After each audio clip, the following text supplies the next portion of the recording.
Kecelakaan maut melibatkan mobil Avanza BL819JJ dengan dua sepeda motor Honda Supra X dan Suzuki Satria F terjadi di Jalan Banda Aceh, Medan, kilometer 70 Gampung Sukamulya, Kecamatan Lembah Selawah, Aceh Besar. Kejadian tersebut terjadi pada Kamis 3 September 2022 sekitar pukul 7 waktu Indonesia Barat. Akibatnya, penumpang mobil Avanza Anissa Khairina Putri Siagian 20 tahun warga DKI Jakarta dan Rafif Irfan 20 tahun warga Sumatera Barat meninggal dunia. Keduanya merupakan mahasiswa Fakultas Kedokteran Universitas Syiah Kuala.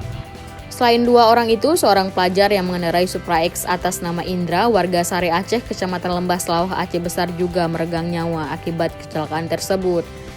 Kapolres Aceh Besar AKBP Charlie Syahputra Bustamam melalui Kapolsek Lembah Selawah Ibda Bustamam mengatakan, mobil Avanza dikemudikan Muhammad Faris Kausar, 20 tahun warga Wuraya, Kecamatan Loknga, Aceh Besar. Saat tiba di kilometer 70, mobil yang melaju dari arah Banda Aceh menuju arah Medan itu hilang kendali, sehingga pengemudi memeting setir ke kanan jalan lalu menabrak Indra dan pengendara Sepmor Suzuki Satria F Rizky.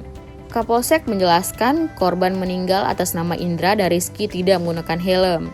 Bustama menambahkan penumpang Avanza lainnya yang juga mahasiswa Fakultas Kedokteran Universitas Syiah Kuala yang mengalami luka ringan yaitu atas nama Muhammad Nadil Maulidi 21 tahun warga Pante Kecamatan Inginjaya, Muhammad Raisul Akram, Nina 20 tahun warga DKI Jakarta, Fartani Ramadhani warga Batupat Barat, Kecamatan Muara Satu Luxmai, dan satu orang pengendara Sepmor Suzuki Satria F atas nama Rizky.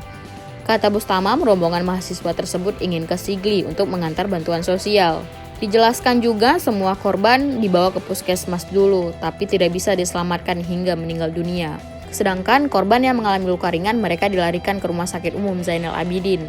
Akibat kecelakaan maut tersebut, kondisi mobil mengalami rusak berat di bagian depan. Begitu juga dengan dua sepeda motor mengalami rusak berat hingga menyebabkan kerugian material diperkirakan senilai 80 juta rupiah.